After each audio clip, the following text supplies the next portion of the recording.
রাসূলুল্লাহ সাল্লাল্লাহু আলাইহি ওয়াসাল্লাম বলেন, কবরে যেই নাফরমান প্রশ্নের জবাব দিতে পারবে না, তিনটি প্রশ্নের, তো আল্লাহ তাআলা বলবেন কাযাবা আবদি, ফেরেশতা আমার এই নাফরমান বান্দা মিথ্যা বলেছে।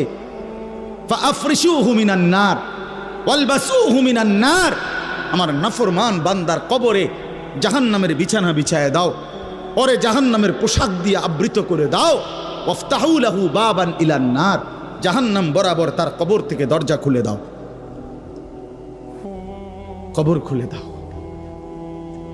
ওফো, আল্লাহর নবী সাল্লাল্লাহু আলাইহি ওয়াসাল্লাম বলেন, তখন কবর তারে, ফেরেশতা যখন তাকে রাইখা যাবে, কবর তারে ডান দিকের মাটি বাম দিকে একটা চাপ দিবে, বাম দিকের মাটি ডান দিকে চাপ দিবে।